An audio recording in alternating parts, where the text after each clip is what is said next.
Whitesides and myself just want to take a moment to thank the committee for just another year of really extraordinary work that culminated in the full approval of the committee's grant recommendations as part of this year's budget process, which happened towards the end of June. So that money, thanks to county staff who are working hard, that money will start moving through contracts fairly in short order, which is great. It'll hit the ground soon.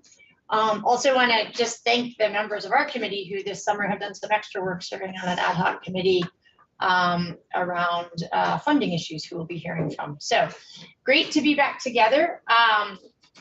And we will begin our meeting just with approval of minutes and then a quick review of the agenda. So if you could take a moment to review your minutes from June 6th, and then we'll take a motion when we've got it.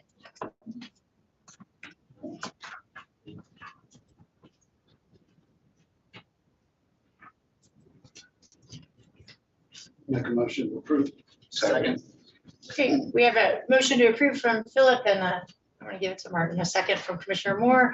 All those in favor of the motion, please say aye. Aye. All those opposed, please say nay. Okay, the motion carries. The minutes are approved. As we look at the rest of our agenda, we have some old business, a few items of new business, very excitingly. And we want to thank the panelists who are taking time from their busy days to join us today and start off a conversation we're all really excited about that will take place over the course of this fall on workforce development issues. So we will move through our other items fairly quickly so that we can get to the marquee event this afternoon. And again, appreciate you all sharing your afternoon with us. Marquee. Our first item of old business, our only item of old business, is getting an update from the funding subgroup. So I will turn it over to you all. Okay, well, we met on Friday, what was the date? June 3rd. Let me put my glasses on. Yeah, we met on June 30th, and it was the subgroup that was made up of me, Leslie Anderson, Mark, and Mark Taft. Unfortunately, Martin couldn't get away from the judge, so he couldn't make it. And we had staff there, of course. And I'll sum it up right quick. What we decided to do, and you all correct me if I'm wrong on any of it, with the money that was left over, one, we would make all of the grants that we awarded 100%. We were able to do that. And two, we were bringing forth to you to give Evolve $75,000 that they asked for. And it would be, how much is left? 162. 129,640 after you subtract the vote. How much? 129,640 according to the. Yeah, well, the 129, the money that's left, which is the 129,640, we are going to recommend to the board that we just move that ahead till next year. Great. Well, thank you all so much for diving into all that. We need to talk to, we had some recommendations on there for multi-year funding, but we really didn't come with any specific recommendations because we think that that's big enough that it's going to have to be the entire committee will need to make that decision. Okay. But as you can see in our write-up, we have several, recommendations that we tossed around and we talked about on that. Great. Jasmine, Al, can I just add one more thing?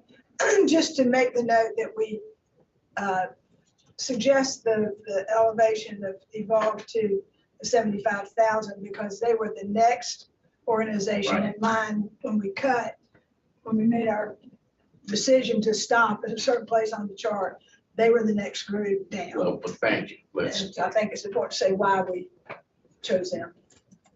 And we've included in the packet some information from Evolve Early Learning about the use of that 75. Right. They've got a whole page, one pager back here about it. Yeah, if you look at the ECE subgroup 63023 document, you'll find a detailed run through of all this. And then I think the unallocated funds document provides again, some breakdown on the funding figures. So it sounds like from a, oops, I just lost the agenda, from a, in terms of actions a committee needs to consider, the first would be discussion, and if we're ready, a vote on the recommendation to recommend to the full board or commission a grant of $75,000 for Evolve Early Learning. Rachel, does that? That is the only item that requires a vote because the Yeah. other two recommendations are no action. at this No time. action. Okay, great. Well, why don't we open, or why don't we turn our attention to this, whether it's for a motion, followed. We have a quorum. We do. We're just at quorum with Marcia Davis, who's online. And Misty. Oh, great, and Misty's Misty, on now, too. we're quorum plus one. But thank you for keeping us on track. If there's anyone who's ready to make a motion, we can start out that way and then turn to discussion. So, yeah, make the motion. We have a second? Second. Okay, we have a motion and a second to make a recommendation of a grant of $75,000 to Evolve Early Learning. Let's open it up for any discussion.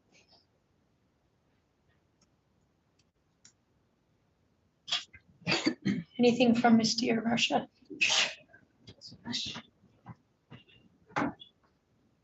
Okay, hearing none, we'll take it to a vote. All those in favor of the motion, please say aye. Aye. All those opposed, please say nay.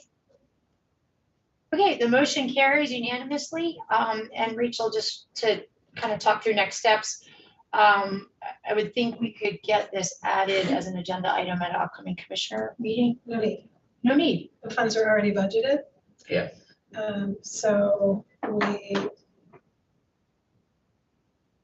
don't need to take any action.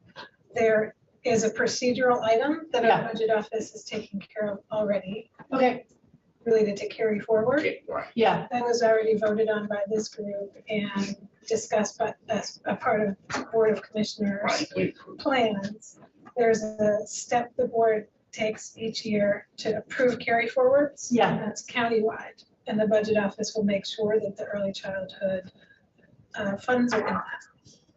okay, maybe a notification of commission then, just for awareness? Sure. Okay, let's do that, just to keep things moving at that level as well. Great, well, thank you all so much for the subgroup, and it sounds like you are also flagging some great ideas and also recommendations as we kind of consider multi-year funding. And then we have this rollover funding, which in theory goes into the pot for disbursement in next year's grant cycle, but also could be made available should there be emergent or rapid response issues that come up over the course of the year. Okay, great. I think that wraps up that item, and we'll turn our attention to new business. Can I ask one Yeah. question? Is there anything we can or should know about the one grant that was declined? Is there any reason that the committee needs to know about there? I mean, if not, that's fine. If it doesn't need to be. There is some information in the packet Okay. that the subcommittee discussed and we had shared to the chair for awareness. That one of the grantees, Hominy Baptist, declined their funding. Once their full understanding was discussed about limitations about funding capital, we brainstormed some potential other ways for them to use the fund, but they opted not to accept the funds. Because capital is their priority and they're going to seek funding sources that are not constrained for Okay, thank you. Our next item of new business usually takes us 2 meetings to get through. It's the election of officers. So annually per our bylaws, we elect officers who will serve for a year, which is chair, vice chair, and secretary. What we'd invite everyone to do is take some time to think about whether any of those are roles that you'd be interested in playing. We're always excited to have more people step into those leadership roles. Rich, who has now cycled off the committee, served very heroically in the role of secretary for, I think, 2 terms following you, right, Philip? Yes. It's probably one of the, that role requires probably the most work. So thank you to everyone who's done it. And that role is currently vacant with Rich's departure. Can you take a moment to kind of describe a little bit of what's involved with that? Sure. I mean, it's basically taking sort of the official role at the meetings and then looking over the minutes. Staff prepares a draft of the minutes, and so the secretary goes over those and compares his or her notes with those of the staff, makes any recommendation changes, and that sort of thing. But that's about it. And staff does a great job getting ready and preparing a really good draft of the minutes. The vice chair role is a role, one of the responsibilities of that is stepping in whenever the chair is absent. And also just helping to represent the committee at community events, certainly. And then the chair role is one that we have designated for a commissioner to fill over the years, just to have the strongest possible communication between the Board of Commission and this committee. So at this point, what we'd like folks to do is just start thinking about contemplating whether you'd be interested in any of those roles, or whether you see someone else on the committee who you think is ready to take on one of those roles that you might want to nominate. And at our September meeting, we can go ahead and accept nominations and vote on our officers for the year.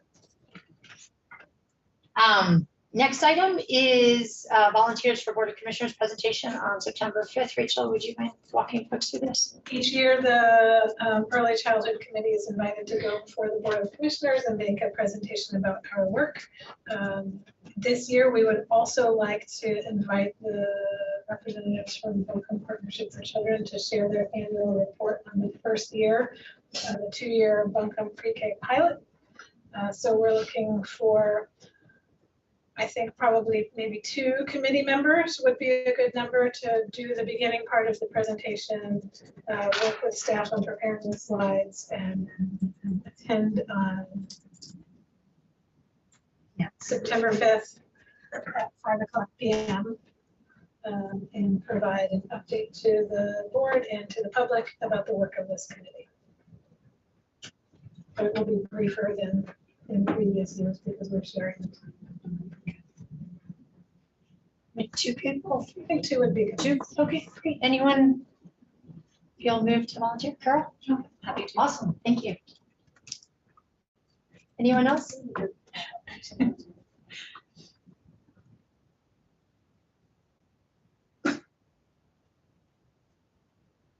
Or one really capable person. There you I have a go. feeling that I'm gonna be there, so I'm happy to help you. And I, with regret, I will not be at the meeting that night, but I will be sending support and then watching online, certainly. So Commissioner Moore and Carol?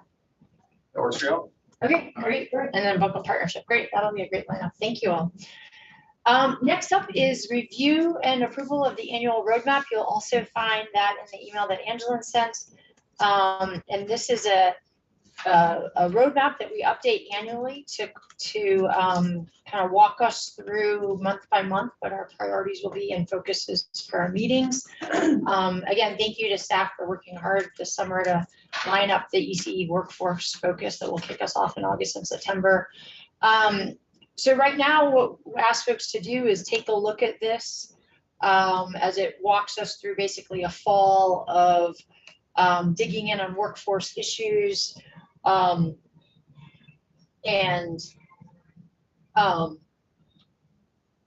preparing for the release of the fiscal year 2025 application process, and then the timeline for reviewing applications, getting updates on it, pre-K expansion, data review, and other priorities as the year progresses.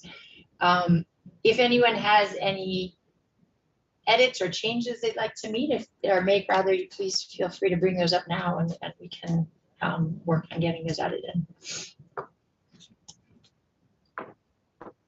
If I might add one other comment, which is that something not reflected in this roadmap is site visits. That is a proposed site visits. It's a proposed change from staff for the consideration of this committee. partially because of the work on the workforce development series over the next 4 months that we've added to this roadmap for this fall, partially because of the strain of attending site visits. We've had to really work hard, calling and doing last minute pushes to try to get enough participation at site visits. From the committee? From the committee members. Many site visits have 1 or 2 members. We hear really valuable feedback about the opportunity for committee members to learn more in depth about the programs and services that are being funded. And it's a lot of effort, and we are proposing to not have those this fall.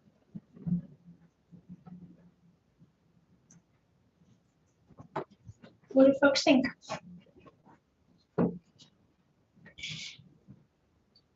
I would say I thought the site visits were really valuable for me as a new committee member, and so I really enjoyed the site visits and getting to know folks in the room that helped put the applications together. But I certainly acknowledge the strain that it can put on organizations to be prepared for them. So yes, I would be supportive of, in alternative years, not having site visits. Is there a way to think about site visits as post-grant items? Therefore, when you wouldn't have to do all of them, but you could find 2 or 3 that might have programs that we're particularly interested in. And it takes the pressure off the nonprofit to think, because they've already got the money when you come. So they're not having to perform in some fashion. It seems to me that that would be a less stressful way to do it, would be after the fact and be selective. So you just do a few. Have they been able at all to the grantees? Angela, do we survey grantees about that? We have surveyed in the past, but I don't think like the past cycle we haven't or anything. But I do know, just in looking around the room, I'm seeing a lot of heads shaking yes. Yes, an we're not coming, opportunity. don't come. To showcase and spotlight the work. And we have heard anecdotal positive feedback about it. If we do want to proceed with site visits and do site visits for 100% of funded projects, it does require commitment from committee members to make that valuable. And then if we wanted to pursue something sealed back where it's rotating and not every project gets a site visit, that could be a possibility, or something where if it's around relationships as opposed to necessarily looking at a site, we can have an event where the committee and the organizations are all together. There might be other ways to get there.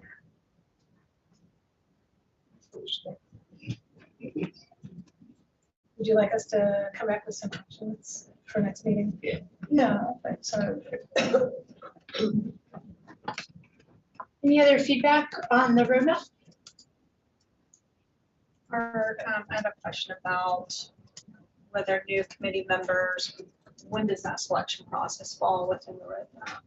Yeah, that's a great question, and actually something we'll visit at the end of the meeting as we talk about membership. We have a number of vacancies to fill and some applicants in the pipeline, and so if we could parking lot that for a bit, awesome. So are we gonna meet next Tuesday? What's that? This says we're gonna meet on August the 8th. That's a typo. It's August 1st. It's today's meeting. Pay attention. Got it. Any other feedback? Rachel, can you refresh me? Does this require a vote? No, I don't think it does. Okay. did we vote on? We didn't vote on that. That's the only thing we did. You said no vote. No vote on roadmap. No vote on the roadmap. Okay, great.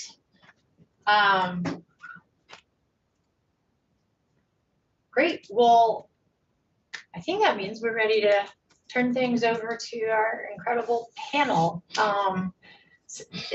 Anyone gonna kick this off or? I'm happy to. So in follow-up to the last meeting of the Early Childhood Committee, where we were talking about the workforce crisis and different ways of addressing it. Do we set up a subgroup and spin off and work there?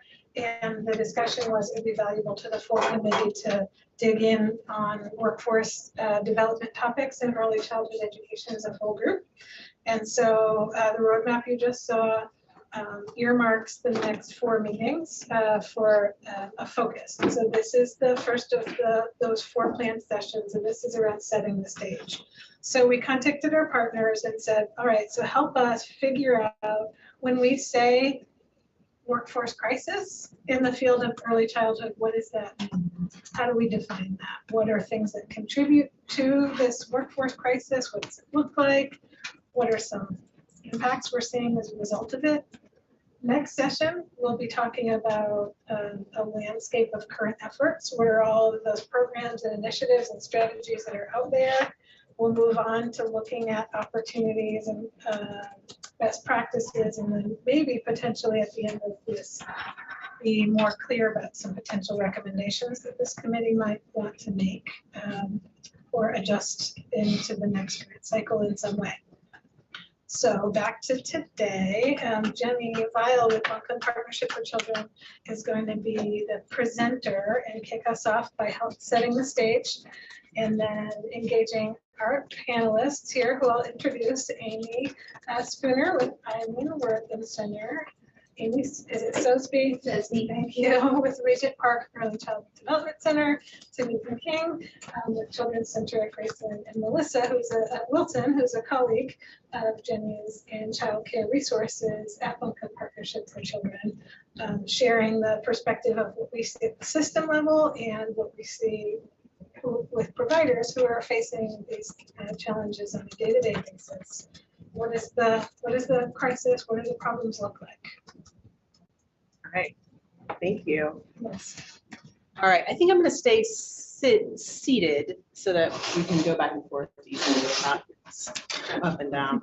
I'm Jenny Weil. I'm the Director of Child Care Resources at the partnership. So I work with the Child Care Resources Project, which is a staff of screwed up to 5. I work with the Workforce Development Program at the partnership, and also with some of the ARPA-funded pre-K expansion work. That's specifically the pieces that are working directly with teachers over last year and this year. So I hear a lot about the successes and the things that are going really well, but also I hear a lot about the things that are not going well and where are the challenges and what is that. And so when we were talking about what is the landscape, Rachel said, I want real talk. We want to know what's really happening, right? And specifically asked for not a ton of data. So if you want more data, we have so much data, okay? But so I brought a little bit because it's my job to bring you data also. But we also want to know what it looks like and what it sounds like and what it feels like. And so when we were thinking through what programs, right? What program directors would be a good representation. I've been at the partnership for 10 years, and there's been lots of really interesting things happening, right? And lots of I know a lot of programs, and I spent a lot of time kind of paying attention to what's happening with teachers, and the programs that are here. I think as we go into talking about the problems, right, and what's hard, I want you to, as they kind of talk about their landscape and their program, these are centers that, again, I don't have data for this, right? But when I think, what programs have really kept staff, where staff are not turning over as frequently, even in the middle of this really hard time? My colleagues here are going to be speaking from those programs and there are lots of other programs that are not here that are also doing a really great job retaining staff. But I guess saying that when you hear them talk about their challenges, keep in mind that there are a lot of programs where it is a lot harder, and there are a lot of things. Yeah, all right. And then Melissa is going to jump in and talk about what she's seeing when she's working with teachers. right? And what it sounds like to be talking with teachers, and often brand new teachers. And then, oh, she'll show up the next week and that teacher is not there anymore. So kind of starting over the process and what does that look like? But I'm going to go through some numbers and just give a little bit of context first. So if you will go to the next slide. And also just, these slides are very tiny, shortened and condensed version of a very long PowerPoint that I think most of you know that lives on our website as part of our contract with the county. It's called the State of Childcare, and it is in Buncombe County. It's updated every quarter. There is a plethora of data if you're feeling like numbers are the thing you need today. So what we're going to talk about, all of us, is kind of the factors that are impacting our workforce shortage locally. So compensation and benefits, how does money play into it? We know that, right, high housing costs are a part of it in Nashville and Buncombe County. Transportation, right? Sometimes we see that our programs on the edges of the county have a harder time getting teachers, right? Like program in Black Mountain, if there's a teacher that lives in West Nashville, that they have to factor in that transportation, right? And what if their child goes to school somewhere else, right? What does that commute start to look like? Lack of childcare slots for their own children, right? I hear from directors, I hear from our workforce program graduates, right, saying, yeah, I could work, but I don't have childcare for my own children. So how much, you know, so what does that look like? Also hearing, and I think, I know Amy's going to talk about this, but higher, you know, child and family needs following the pandemic, right? Families are coming out of the pandemic very stressed. Children are coming out with different levels of social emotional skills. What does that look like in the classroom paired with higher teacher turnover, or causing higher teacher turnover, right, as a cause? Therefore, right, high stress job environment. I don't know the last time any of you spent a day in a room with 12 one-year-olds, 14 one-year-olds. I love one-year-olds, they're my favorite. And that is tiring. Like it's hard, right? Even if you're like, this is my profession, it is a high stress job. And also high expectation. Right? We are expecting education, especially if they're coming in new, expecting them to continue to move up that ladder. State standards are high, very high in some areas and confusing in some other areas. If there's NC pre-K, that adds in a whole nother layer. Licensing rules, sanitation rules, some of those things. Sometimes we hear teachers go, whew, it's too much. Okay. So this is just kind of a quick visual of program licensed facilities in Buncombe County over time, right? So the first dot says 172 is from 2005. And then the lowest one on there, 111 facilities, is from 2022. Now we in Buncombe County have not, well, let me go back. We lost 2 programs technically during the pandemic, but one of them was a planned retirement of a family childcare home provider, and the other one was a very small program that was probably going to be closing anyway, and it was a handful of pre-K slots, preschool slots. None of the programs that closed as a reaction to the pandemic. Now, what we're going to be hearing is that while we have not lost programs, we have lost slots in those programs due to staffing, which is why we're here, right? Talking about staffing and the workforce. But this slide is to put us in the context of we were already coming into this workforce crisis at a greatly reduced level of availability in the community. Okay. So this is over the pandemic. Now these are enrollment numbers. These are from the Division of Child Development and Early Education. February 2020 to April 2023, 15% loss in children enrolled in licensed care, 0 to 5. If you include school age, so 0 to 12 in licensed care, it's closer to 17%. So these children are still here, right? Somewhere in our community. Here, so this is a really fun map that we're not going to play around with. This is a screenshot, but it should be in your packet. A link should be in your packet. You can kind of click around with it and play with it. Just kind of put different, if you want to do this, to see different where our childcare programs, which are the dots, related to population density, related to percents of children living in poverty. You can also look at public housing and proximity to childcare. You can look at funded slots, right? So Head Start, NC Pre-K programs like that. You can look at bus districts. But what we see is that our programs are highly concentrated in downtown West Asheville. There's also some large programs kind of running down the Hendersonville Road, kind of towards Arden area. But we also have a lot of families living very far away from programs. And kind of looking at that. What is an unfunded site? Does it say unfunded? That's funny. An unfunded site in this context is, I think it might be non-publicly funded. okay, So, yeah, Head Start, Early Head Start, and NC Pre-K receive public funding as opposed to private parent fees. thank you. That's I have not noticed that wording there. It does though, but looking at where some of these dots are, unfunded does include programs that receive childcare subsidy vouchers. So it's kind of.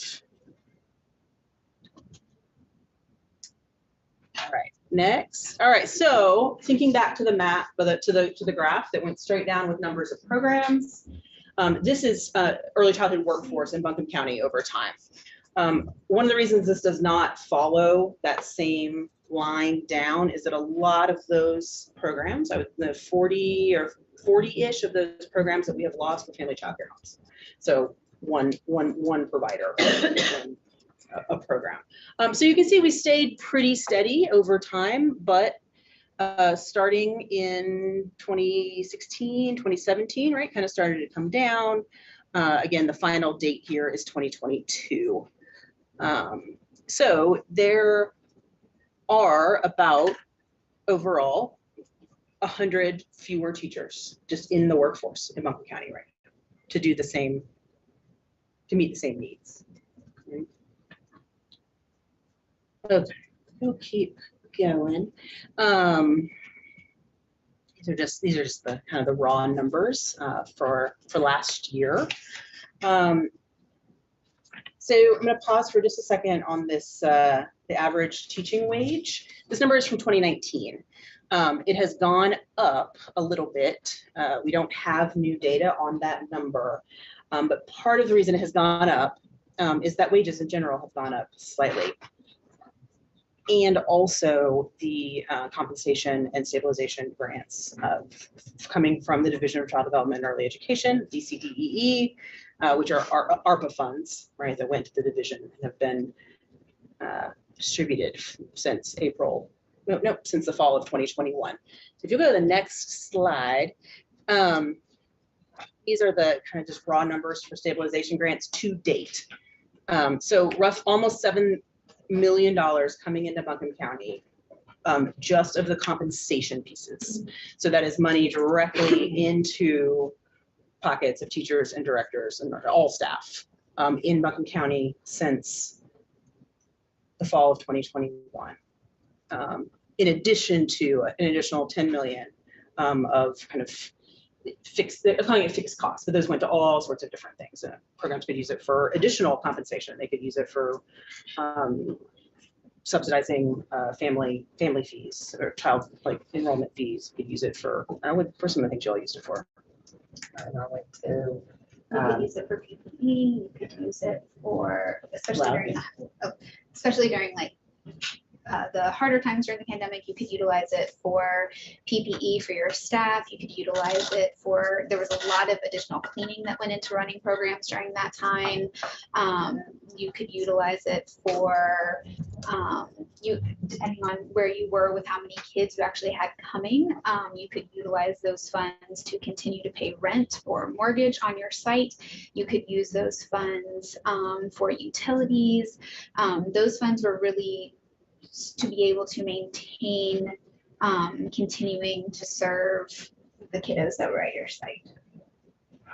Yeah, we used only ones to supplement all of the pay going to our teachers. So within the stabilization grants. I know several programs that used it as additional compensation. So teachers were really getting kind of a bigger increase in salary during that time. But then also many others that used it in the same way, or for classroom materials or whatever, some playground upgrades so they could be outside, so the children could be outside more, that kind of thing. I meet with the somebody from Child Care Resources meets with the family child care homes in the community. There's 11 of them now, twice a month. And last night was my night with them. And they're such a fun group of women, and they always have something to say. And I was coming to talk to you all today, and they said, "Oh yeah, well, can they do something about the money?" I was like, "No, just hold on," and kind of explained the system again. And we were talking, and I pulled this up, and I said, the division, one of the things that DCD did really, really well was really making sure the compensation and stabilization grants were fair for small programs. So homes really, it was really essential for them, right? Because they had even smaller number of children, right? So their ratios of, if children weren't coming and how could they hold open a slot, this goes directly often to them for rent or mortgage or those things in their home. And so this number here on the bottom is really only divided by 10 or 11 for the community, which is a huge impact for some of those homes. I would like to add too, Please. that with a lot of the funding that initially, when grants were first released, many programs had lost so many children because families were afraid. And so you pretty much only had the ability you were caring for those who were essential workers. And so that money was also given to try to help stabilize the business so that it could continue to run, given they weren't having private paying families to provide care or to pay so that the building and the center could continue to run. So that was another really great benefit. Yeah, that was a big impact when they put that you could only serve essential workers. There was a lot of families that didn't meet that criteria. So we were impacted, being limited on who you could serve during that time. And then when those families weren't working, and then it was opened back up, a lot of our lower income families, because they couldn't work, couldn't come back to the center because you have to be working to gain your voucher. So there was a big lapse in time for some of those families to gain those supports again. And to piggyback sort of on what she said, when you could only serve essential workers, you didn't want to lose your staff, because the idea was at some point you would continue to serve more of your families again, and they would be able to come back in. So that funding, not only to maintain your program and your sites, but also to continue to maintain your staff when you weren't, because for most centers, your main source of funding is your payments from your parents. And so if you're not getting that because you're not serving them, you didn't want to then lose staff based on the fact that you were hoping eventually you would have your kids back in the building. So, and we're talking about these COVID stabilization funds because they are still flowing into programs, right? The programs will receive compensation support through December. I think there's maybe 2 more payments. And so when we're talking about workforce crisis, we're talking about the current landscape where it is very hard to hire, and many programs have classrooms that are closed or reduced hours because they can't cover the beginning and the end of the day to meet licensing standards, that kind of thing. We're talking about that with these funds still flowing, right? And so when we take that and we say, okay, well in December, some programs are going to have figured out how to keep staff how to keep their teaching staff at the rate, their current pay rate that includes stabilization grants, but many other programs are not going to be able to do that, and are starting to remind teachers, remember, when we added this, we signed this is a short-term pay increase for this reason, and in a space of already extreme turnover, what does that look like in December? So one more slide and then we'll kind of go down the thing. So going from what we talked about earlier of what's happening to what's the impact, right, on children and families, right? So reduce slots, right? Some programs just And I'll let them kind of talk through their numbers of that. But there's not enough slots, even within programs. If we're not losing programs, we're losing slots. All right, so this reduced childcare times, limited slots for children, for families who use subsidy. They may need to travel farther, right? Which then pulls in transportation as a barrier. And also with staff leaving, Amy's gonna talk about this, but with higher staff turnover, we're losing some of the knowledge within a program to be able to handle and support children with developmental or behavioral needs, right? So not only seeing increased social emotional needs from children coming in after the pandemic, but also, right, how prepared are the staff and how stressed are the staff, right? How stressed are all of us after 3 years of the pandemic? And then take that and put that in a preschool classroom. What does that look like? So, right, what it looks like, increased teacher and administrator burnout. People are tired, right? In a field that was already hard, and what does that look like? Because loving what we do only can take us so far. And then talking about kind of less supports, right? Kind of what is happening for staff. Will they leave their classroom, right? I know I talk to teachers, and Melissa can probably speak to this, who they're not going to take vacation time because they're not sure about the newly trained sub that's going to come in, right? You know, or the floater who maybe has been there, but they're going to come into the classroom, and what's my classroom going to be like when I come back, right? We hear this from K-12 teachers as well.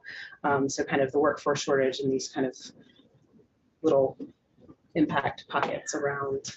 So, all right, that's the setup. And then I'm gonna just kind of let you all go down the line, and they're gonna talk about where they are and how things pop out of them.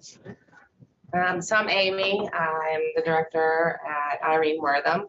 So we're a developmental day program. So we serve children with disabilities alongside typically developing peers. And the workforce crisis impacts us at a higher rate due to our ratios. Our ratios are lower than typical centers, so I have to have more staff per child ratios. We've been fortunate. 95% of my lead teachers we've maintained over the past 5 years, and over half of my lead teachers have been with us over 10 years. So the turnover we have is normally in assistant teachers. Pay rates is a high factor because they can go to other fields that can pay higher with less education than what we require at our center. So trying to build our budget to be able to pay what they're really worth and what they should be off of education is really difficult being a nonprofit. And when you're relying on parent fees or vouchers or the other funding that you gain in, it does not meet the needs. We run in the red every year within our budget to be able to balance everything you need to provide and pay staff what they should be paid, along with, you know, benefits and things like that. And then we set a lot of our standards across the board, from our infant toddler teachers all the way through preschool. The standards we do across the board for education, for documentation, for implementation of IEPs or IFSPs, all of that. So we tried to set our pay scale across the board because NC Pre-K sets a specific pay scale going off the county schools, which is very hard to do across the board because paying that rate is really out of our budgets, but we need to work to try to get to there across the board for all teaching staff. So that's a big impact on trying to gain teachers in and not lose them to the school system. If they're preschool bracket and have those degrees, they can go to the school system and make more. Family needs, like I said, we serve developmental day, probably 85% of my wait list, which is over, I think we just reached over 500 children on our wait list. About 85% of that is either children with a diagnosed disability or ones that are marked with high severe behavioral needs, which is a lot of families We're seeing more and more the past few years of those social, emotional, behavioral needs, and having staff that have the ability to be able to serve those children and maintain their own self-help is critical. So that can play into turnover if you don't have the skills or the supports for these children, and your ratios don't meet the needs where you can meet the needs of all children. That can play a factor. We're about 60% of our enrollment numbers that are currently enrolled, and looking to try to get back to 100% with so many being on the wait list, but it's the staffing piece that's hindering us to be able to enroll more children with that. So I thank you all for taking the time to listen, and hopefully can help us find some solutions to increase more people in this field. Well, this kind of, so this is for the context, right? She says 60%, but if you, this is where the one place where the data is hard to get, right? Because they haven't closed and all her classrooms are open, but there's still a 60% enrollment, right? Which is 30, you said how many slots? Oh, so currently, we just dropped, so right now we're at 66 children and my capacity limit is 115. We normally cap it at 100. I don't think we'll ever be 115 just because the dynamics of children we serve. Some rooms may have to be a little lower number to meet the needs of the children in there. So that's a big chunk of children that we could potentially serve if we had the staffing. Your number, Jenny, that you, when you're on the screen, you had one of the slideshows, the 100 teachers less is on average about 500 children. Yeah. And that's just if you're averaging one teacher caring for a group of 5 children. So we're talking about from that time span, we're serving 500 children less in the county. Right now. Yeah, which so that enrollment, that slide with the enrollment numbers, it's about 6, 7. A little over that. Yeah, well, yeah, because you have to, yeah, exactly. Because you can have older more kids, yeah. older children. Yeah, absolutely. No, I mean, Yeah. absolutely, yeah. It's about, I mean, that's the way we kind of generally do the math. Yeah. Absolutely. That graph included up to 12 years old. It, the graph was programs. The number that looked like that. I was looking at this one, it said licensed facilities. I thought that's. That licensed facility, yes, that is licensed. So yes, some of those are licensed after school programs. But So the 100 deficit would include after school. the teacher numbers do include after school staff, yes. Although we have, like the YMCA has contracted some of their licensed sites. So we have fewer, there's fewer, that number goes up and down because of the way that after school licensing has changed a little bit, which is not what we're, kind of is a whole other piece. But in general, yes, it is largely birth to 5 teachers. Yeah, and if you're looking at this is why we pull the enrollment numbers to look at, because those are 0 to 5. But also thinking about some programs, their teachers may not be pulled into those numbers. So when licensing comes out, in my classrooms, I have 3 classrooms that have 1 lead teacher and 3 assistants. But when licensing comes out, they're only counting 1 lead teacher and 1 assistant within their counts. So I have 2 other staff members I have to run that room that are not in their numbers.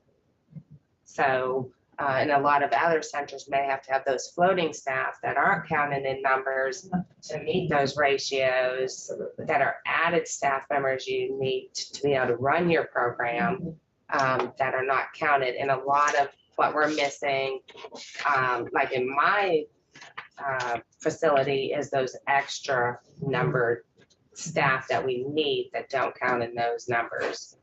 For licensed programs that have school age children in them, except for this, with the exception of the summer months, those teachers are mostly utilized during the day to help with that cushion for the child care to 0 to 5.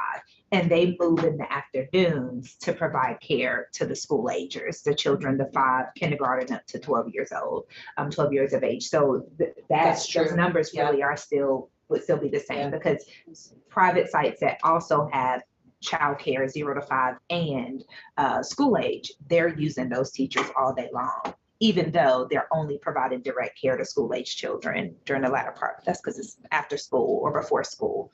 But They outside want to of give that, breaks and that kind of yeah, thing. in yeah, the they're, day, they're breaking, they're providing time for the teachers to plan, depending on the curriculum and what the expectation is of the program. Yeah.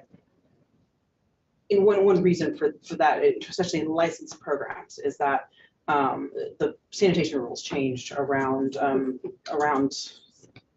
some pieces that made it very hard for after-school programs to operate in public school buildings because of the way that kitchens were kept safe and various things, which is great. Let's keep children safe, absolutely. But a lot of the programs said we can't operate a site here. So a lot of children, especially who use subsidy vouchers, are going to go to some of the larger programs who are operating after-school programs as well, JCC, Chopper Networks, some of those, and absolutely it is a way they've been able to recruit and maintain staff because they can hire them as full-time, so they can support the early childhood program during the day, during the school day, and then after school move to school age care.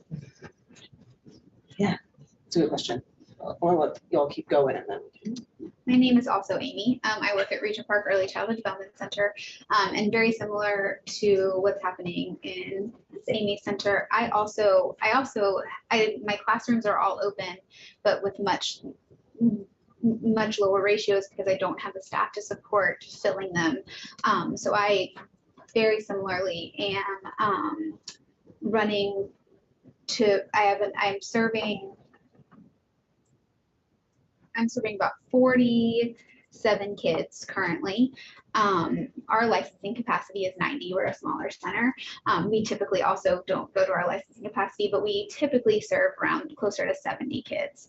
And the reason that we aren't serving that additional amount of kids is because we don't have the staff to do it. You have to maintain your ratios for licensing purposes. And so you can only serve kids to the point that you have the teachers to do it. And you not only do you need that, but you have your staff that you need in your classroom. You do still need additional floaters.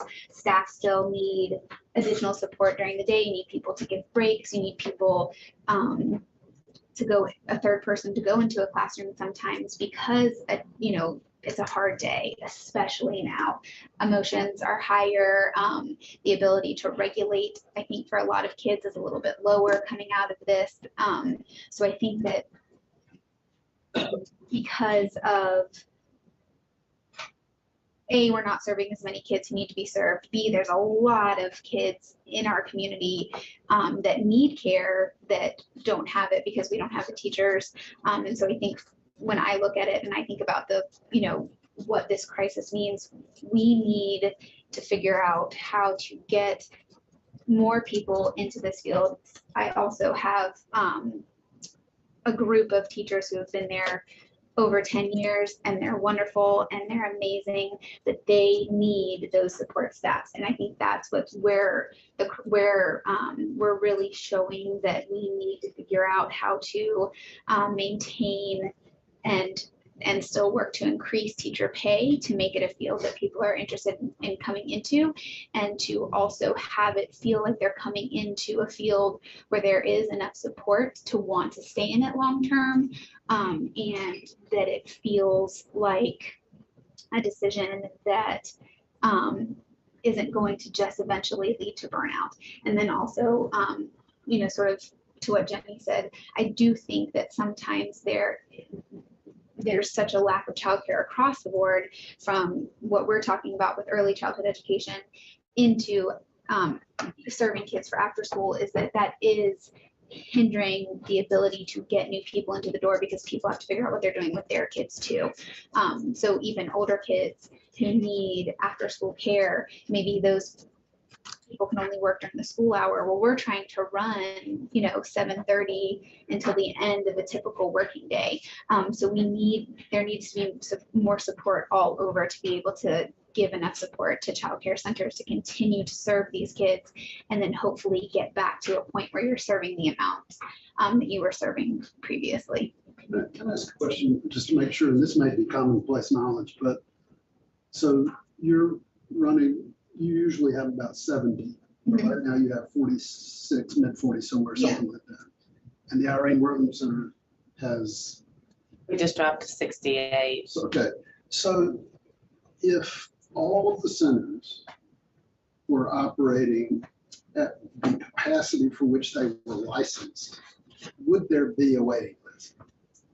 I think right now, yes. Yeah, I think the amount of children that are out there needing care, even the amount of facilities that we have available, if they were all fully staffed, we would still have a shortage of slots I for agree. families who need it. Buncombe Yeah. County, I think, has grown so much, but we haven't grown at all.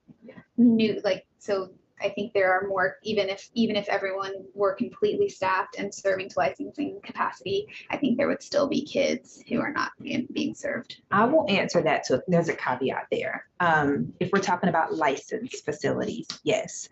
Buncombe County also have a lot of families that are fortunately wealthy or that have the means to be able to select other childcare options, which is another reason why we're starting to see an increase of other childcare options come up, but they aren't licensed providers. So they're shortening their days. They are finding ways around, or even, I mean, GS10 is an option as well for licensure, but it's for religious-based facilities.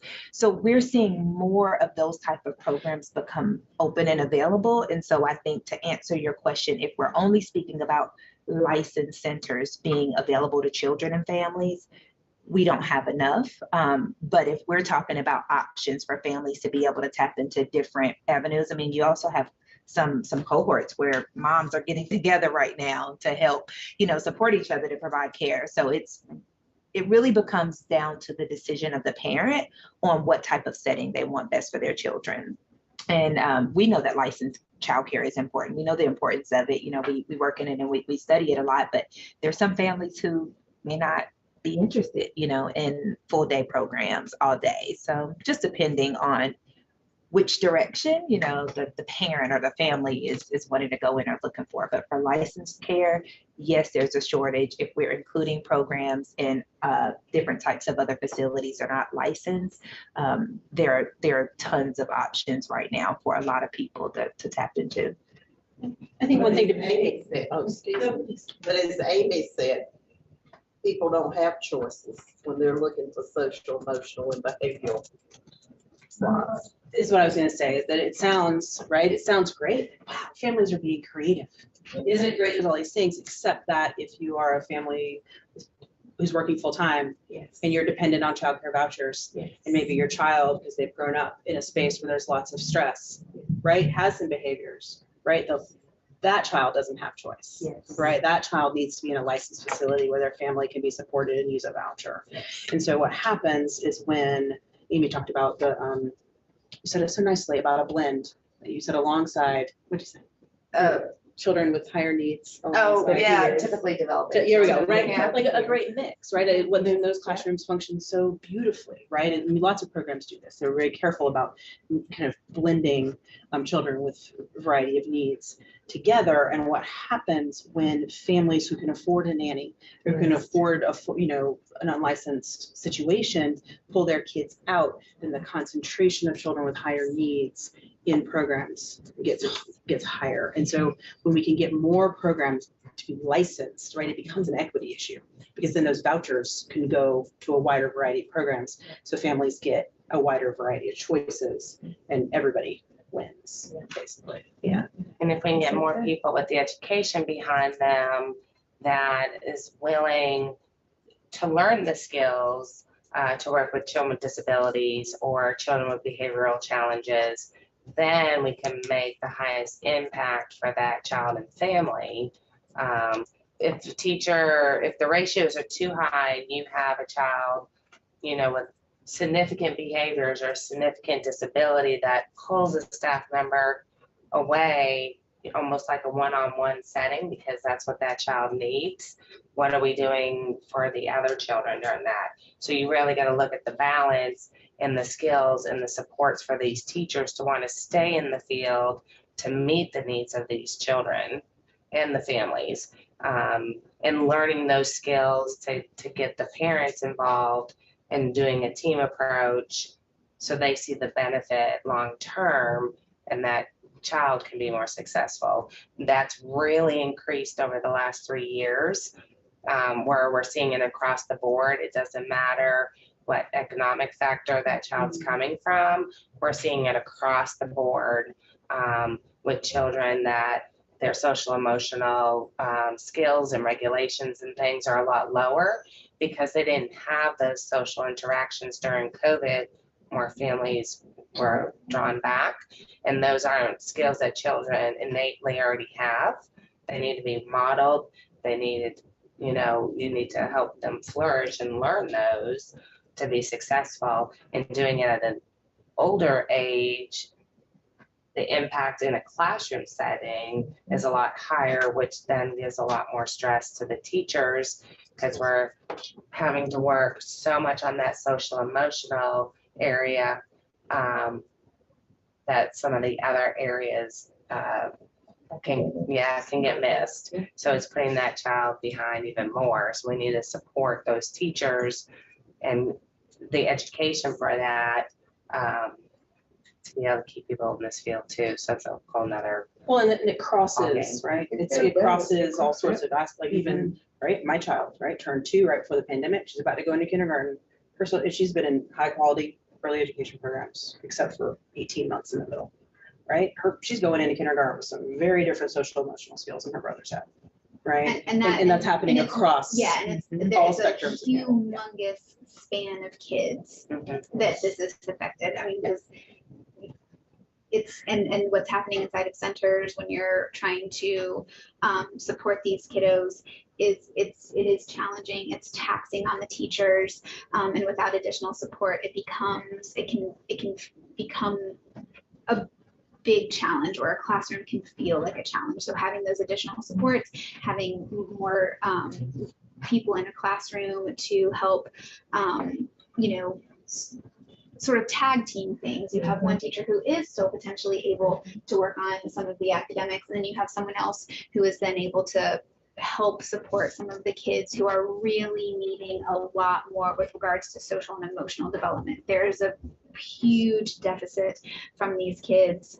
Even kids who were in care, the majority of it, even if they only pulled out for a little bit of time, they weren't pulling out and then still going on play dates. I mean, most of these families were completely isolated, and therefore so were their kids. And so bringing them back into group care is challenging all across the board, I think. And that's where the staffing issue plays more. If you don't have a consistent teaching team with these children, and you have that revolving door because people are not staying in the field, or we're getting people that want to try out early childhood, they get in there and it's too much for them, and then they leave and you get another one, that's impacting those children just as much as being home during COVID. You have to have that consistency for that child to feel safe, secure, so you can work on all domains of development with these children.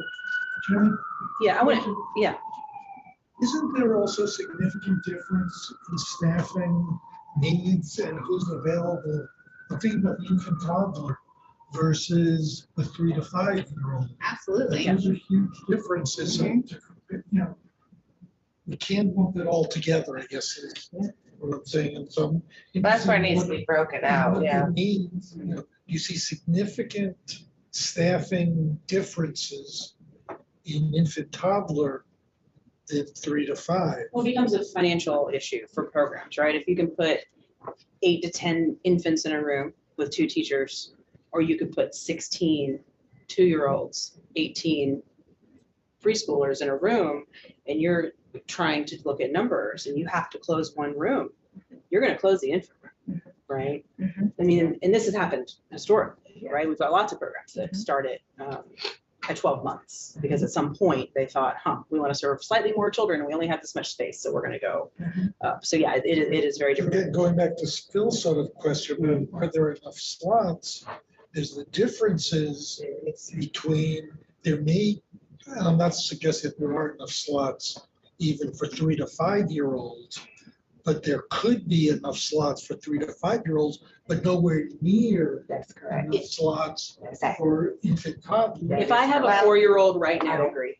right, I could find a slot for them tomorrow in Macomb County. Mhm. If I have a baby right now, I'm gonna wait There's for no 2 way, years. yeah. Yes, There's- absolutely. It's a there's great nothing. point. You Yeah, gotta that's look a at when really you're great building your budget, the more children you can serve, the more funding you can take in. Mhm. So a lot, and in the preschool bracket, if you're serving NC pre-K, things like that, the pay for those teachers is normally significantly higher because it's set what programs have to pay them, you know? So like with our program, we tried to make it even across the board. With this education, this is what you'd start with.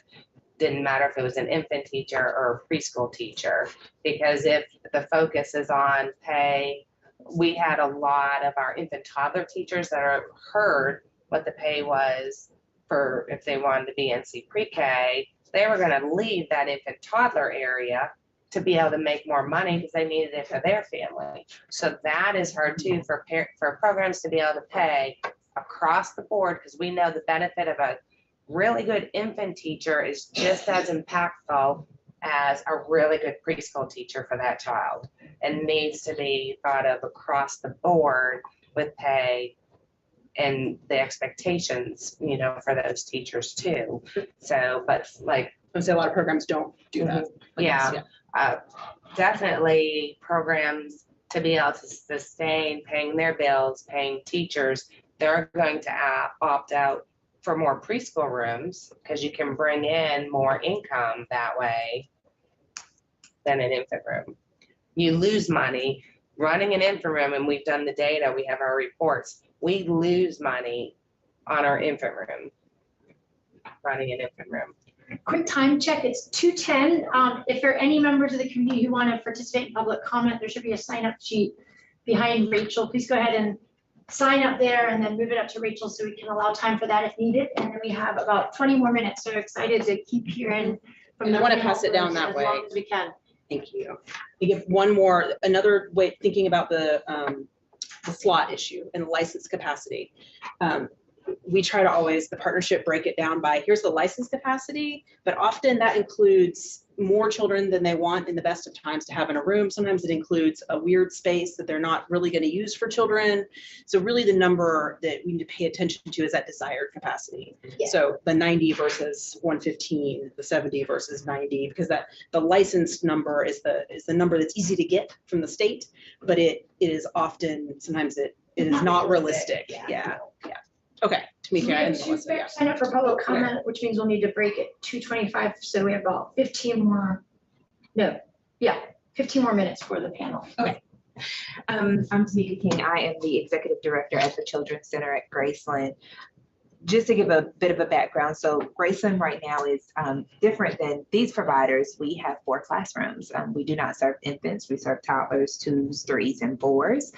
So very small facility. Our lead teachers and most of our full-time permanent staff have all been at this center for greater than 5 years. And so that's great turnover, great retention for a childcare center.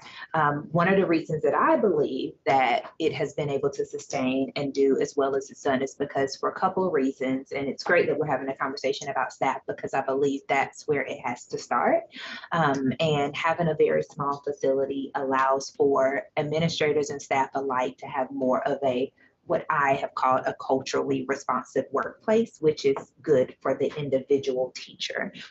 To choose where I work and to also have a workplace where I have peers or friends. And so that I have found has been one of the reasons why I think we are seeing some good turnover here. We also have good benefits for our teachers. So having great benefits is great for the teacher, but it can be taxing on the employer.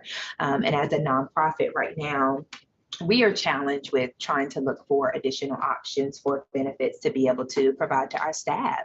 Our staff are also kind of asking for more money. They're anticipating, everyone is kind of waiting to see what's going to happen in December with stabilization grants and them going away and what that's going to mean. And they absolutely have been saying, hey, we're needing more money to be able to sustain just the cost of living in the area. With us being housed right in the middle of Buncombe County, many of our staff reside either on the outskirts of the county. So they drive from either the northern part of the county or the western part of the county.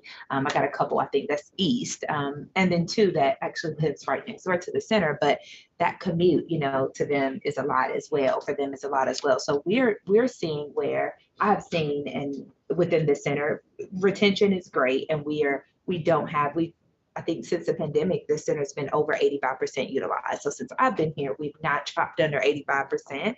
But again, we're serving toddlers to 4-year-olds, 4 and 5-year-olds. So I really think that having additional funding and having attention on childcare teachers, and not just their hourly or salary wages, but also their benefits, the benefits that they can access.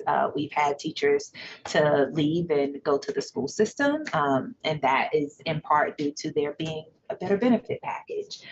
So benefits is also included in, their wage packet and, what they're able to take from their employer. So I think that this is the perfect time for us to be having this conversation and really looking at what the county can do to help sustain childcare. And Mr. Taft, you said it best when you hit the nail on infant toddler care, because that's where we certainly are seeing, I get probably about 5 to 10 calls a day for infants and toddlers. And I'm now having families call me for 2024. Their babies aren't got here yet, but they're calling and they're trying to get on the wait list already. So there's absolutely a shortage there, and where, I'm hoping that we can start seeing additional funding so that we can provide more supports for the staff and families and children alike. And I'm gonna quickly let Melissa kind of give her piece, and then I know that there's probably some other questions. Yeah, I'm Melissa Wilson. I work with Child Care Resources at Buncombe Partnership for Children, and I'm an early childhood specialist. I have been in the early education field here in Buncombe County for over 30 years. So I've seen the ebb and flow of what our child care looks like for 30 years I've been in this field. So my position allows me to train teachers with formal training. Also, I go in and do mentoring and coaching with teachers. I'm pretty new to the partnership. I just left the classroom about a year ago. And within that period of time, within my 1-year period of time, I've seen several teachers that I've been coaching with and working with leave the field. And what I'm seeing is that the teachers, of course, are burnt out. They're seeing their peers leave. They're feeling overwhelmed and unsupported, not intentionally. Directors do all they can in their centers, but they're many times giving the breaks. They're many times cooking the food for the children and are unavailable whenever a behavior arises and a teacher needs some extra support, or when a teacher calls out and they're over ratio and they're frantically calling someone for help because they're worried about getting in trouble because they're out of ratio with children. And so with all these stressors that the teachers have, I'll go along with all of my panelists here, is we really need teacher support. The mental health of the teacher is at a critical state right now, and that flows down to the care that they give the children. It's not that they don't want to be there with the children. They chose the field because they love the field. It's that the support isn't there. And it's, again, like I said, it's not because people don't want it to be there. It's that it can't. There's too much. It's too hard. And so, again, I'm thankful that we're having this meeting to highlight what the needs are of our teachers in our workforce and how we could add to it, not just the teacher workforce themselves, but the mental health of our workforce and how we can help support our teachers in being able to feel proud that they're in the field, and they don't feel embarrassed to say, I work at a childcare center when someone asks, what do you do for a living? We want to be proud of that. So thank you. Thank you. What I'm gonna wrap what Melissa said back around to what we talked about earlier about support staff, right? It's primary workforce. And that I think Amy's point was really good, that reflected in the numbers, it's very hard to reflect in the numbers, the floaters and who are teachers that maybe don't have a classroom of their own, but they give breaks. They come in to support other teachers when maybe a handful of children are having a really hard day, right? Or they can come in to help with lunch, right? They take just a little bit of load off, which also means directors aren't in the classroom as much. So they can do other things. So they can, I don't know, talk to their families at night, right? Which means they go to work the next day and they're ready to be able to be there. And I think, you know, Melissa's point is really great about, you know I feel better about my work when I am supported by the people around me, and there just aren't enough humans, right? There just aren't enough staff to do that. We can all have the best of intentions, right? And also, how does it feel? Yeah, and those support staff really help support the teachers to meet all the regulations. You have sanitation regulations, you have licensing regulations, you know, to really have high quality. If you go off of the regulations that are set there and go off of what the normal ratios are, you cannot meet that high quality unless you have those extra support staff. And that's what we need to be, is high quality for these children with the staffing that's needed to be able to reach that. In addition to higher pay and benefit packages, what are any ideas at all that folks have about ways to better support folks in the workforce and recruit new folks in? I think it's that social emotional piece for children. I think that's the highest stressor of a lot of teachers currently, is how to meet those needs. I know with my staff, that's a lot of what they're talking about.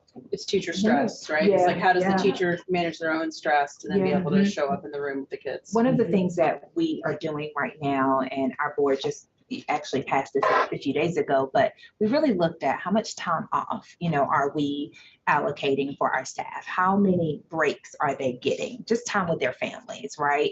It's hard already managing or can be difficult managing call outs, and, you know, we need staff to provide the care to the children. So we looked at that and tried to pull some days, enough days out as much as we could to that were around the county, their school system calendar, so that we could say, okay, if you have children that are in the schools, you know, as well as children in the facility, you're getting that time off around the same time. A lot of centers are already doing this, but I see that is a really good benefit and could be a really good perk. And in addition to that, it's, as they're stating, having support staff available, readily available. As an administrator with just 4 classrooms, it's me and my assistant director, and I have come from managing several different sites and classrooms and schools larger than this one, but it's a joy to only have 4. And, you know, these ladies and some other childcare center directors have anywhere from 12. I've managed centers that had 17, 18 classrooms. So, and only 1 director and only 1 assistant director. So when you think about those sizes, sometimes, you know, the larger centers are where it gets more and more difficult. So when you even think about trying to recover from the pandemic, we're like, we'll slow down on enrolling a little bit, because we need to make sure we're taking care of the mental health of our staff, and as an administrator myself, because I don't want to put more on myself than I know I'm going to be able to provide and support my staff with. So I think having the physical people there. Quick question to the group. I know that we're going to talk about solutions in the coming meetings, but I've heard several mentions of childcare stabilization grants. That seems urgent. Yes. Somebody on the committee or following along wants to know about the funding cliff that we're facing and wants to get involved to try to use advocacy to keep that from happening, where can they go to learn more?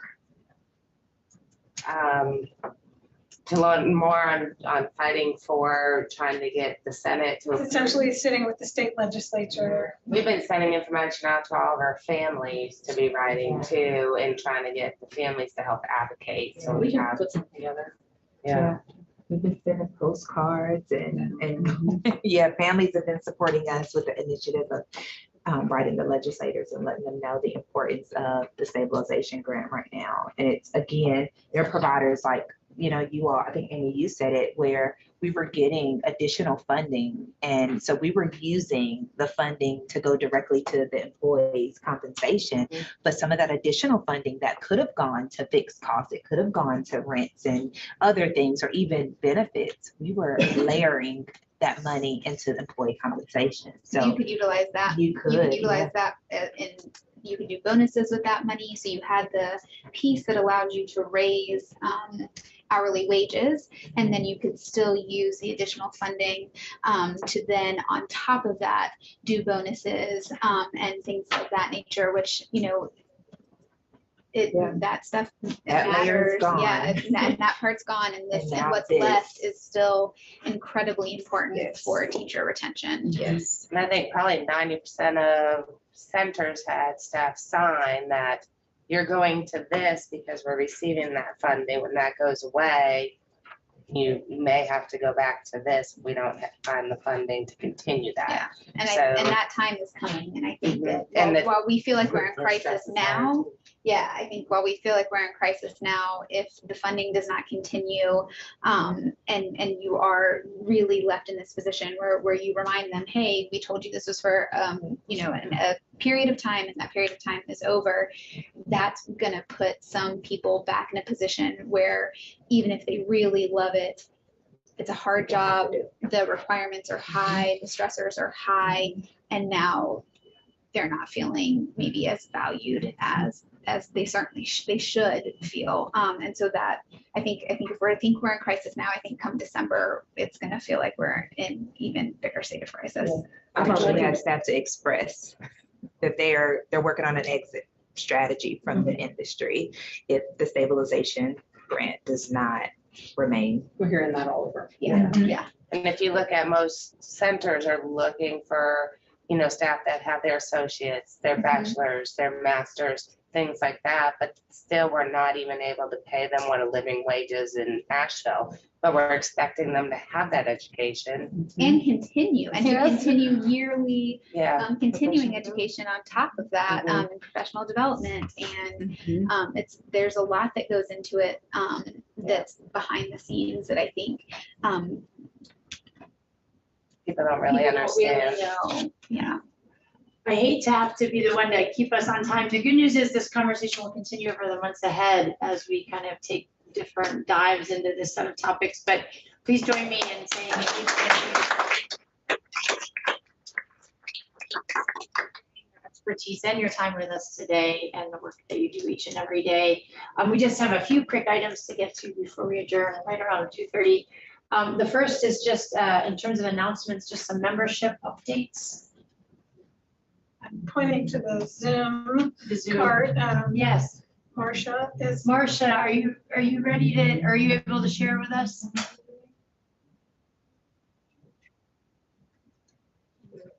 Do you mind sharing? Yeah, so I don't want to speak for Marcia if she's able to, so jump in if you can, but the bittersweet news, I think exciting news for Marcia and her family is that they have a move coming up to the Northeast, as I understand, which we wish them the absolute best with, and also thank Marcia for all her leadership and service in the committee. And that also means that Marcia will be vacating her committee role. So I don't know if Marcia's still online with us. It's showing she's online. Okay, well, Marcia, please hear our tremendous gratitude and appreciation for all you've brought to the committee's work and to our community. We'll miss you as part of Buncombe County and miss you as part of this team. And what that means also is that we know we'll now have a fourth vacancy to fill on the committee. I think we have 3 prior vacancies, have had the application open, and currently have 3 applicants, but I think would like to have a larger roster pool to pull from. And what we've done in the past is have a ad hoc subcommittee of committee members conduct interviews once we have a diverse and sort of strong applicant pool, and then bring forth recommendations to come first here and then to the full board of commission. So I think what we discussed just briefly at the commissioner level was wanting to reopen that application process with that fourth vacancy available, and really asking everyone on the committee and everyone in this room and your broader networks to push hard to move this through your networks. It's an amazing committee to serve on, and would really, really love to see a strong group of applicants in addition to the folks who've already applied, which we're so grateful for. So I think we'll revisit this in September, if that sounds okay, Rachel. Okay, great. And then finally, we have 2 folks who signed up for public comment. You can either deliver public comment from where you are, or you're welcome to come here if you'd like to be in the center. And we have up to 3 minutes. I will be your timekeeper, and we'll let you know the 1 minute mark, the 2 minute mark, and then start signaling when you have about 10 seconds left. And first we'll hear from Betsy. Great, I'll get to where everybody can maybe see me. First of all, I'm Betsy Stockslager. I know many of you in here, but for those of you that I don't, I'm the director for BCS Learning Labs, which is the preschool sites that are connected to the CTE sites. And I want to thank the committee and the commissioners for funding this next year of our grant. I know that the past few months have just been so much work, and I'm very grateful for that. And I was thinking today of thing that I've been sitting with since you all reviewed the data months ago in March or February for the school systems. And if you find yourself with stakeholders such as board members or district leaders, things you can ask them are specifically, how are you bridging the connection between our preschool and early learning centers into your kindergarten classrooms? Go straight in for it. Ask that question. Can also say, how are you creating and investing in environments that are ready to serve all students? Our stakeholders and administrators and district leaders they can handle these questions. If they can't, they can come sit in this room. So I just had been thinking about it, and I would love to encourage you to do that. And additionally, thank you for your time, panelists. And that's all. Thank you, Betsy. Next up, we have Amy Berry.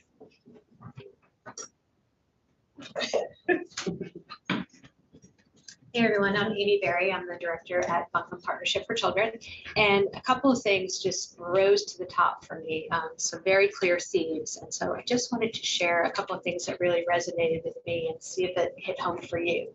So first of all, the stabilization grants. You saw the numbers, you saw the tremendous amount of dollars, and you heard from folks on the panel how helpful it was. And we had a crisis, we had a workforce crisis before the pandemic. And it ratcheted up during the pandemic. The pandemic is over, and we're in an even worse place. You heard a lot of that was because teacher turnover, not lead teachers, which is fabulous, but assistant teachers who were critical to be in the classroom. So when those stabilization grants end, we've heard directors who have had staff who have come to them and said, I just want to let you know, because I love it here and I want to give you fair notice, I'm going to have to leave. Then those stabilization grants, and if you can't figure out how to maintain my pay, fair enough, they have to support their own family. So DCD, Division of Child Development and Early Education, they knew this was a risk. They knew there was going to be a point in time when this ended, and then what? But they felt they had to do it because there was such a crisis that they had to pull out the stops and invest that funds to stabilize, so there wasn't an entire collapse of the system. DCDE is advocating themselves to continue the funding. There was a bill put forth to the legislature to continue the funding. The funds are there. There are over $8 billion in rainy day funds right now. The issue is that it's not a topic within the conference committee right now. It's dead in the water. It's not going to happen. So that's huge, and I think that Buncombe County folks have been, this committee and commissioners have been exceedingly generous about the level of investment in early childhood. And I think there's some more you can do, but you can't solve this problem. It's going to take federal, state, local government, and private funds. That's the only way. So if you want to continue to advocate, though, sort of prep for the next round, around stabilization grants. If you go to Children First Communities and Schools website, that has been a key area of focus for the WNC Early Childhood Coalition that Children First Communities and Schools facilitates. So there's kind of like a position paper there and all the key points, super helpful. I think we heard very clearly this loop, right? New teachers, not prepared, they don't have the skills, more kids with social emotional challenges, they can't support those kids' needs, they leave. Bad for the child who doesn't have a continuity of care, and bad for the center that now has to hire again, and the cost of all that. And kids will go to kindergarten not ready to be in a kindergarten classroom. Not just those kids, but all those kids that we heard that aren't in care, that are experiencing social and emotional behavioral challenges. Thank you so much.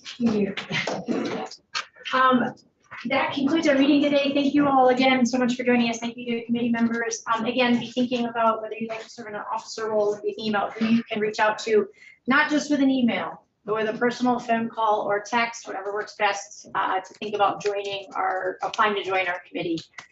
Particularly thinking about representation, diversity, inclusion, and just building out the strength of this amazing committee. With that, we will adjourn and reconvene next month. I will regret not being with you, but our vice chair will lead the meeting that day. So thank you all so much. Thank you.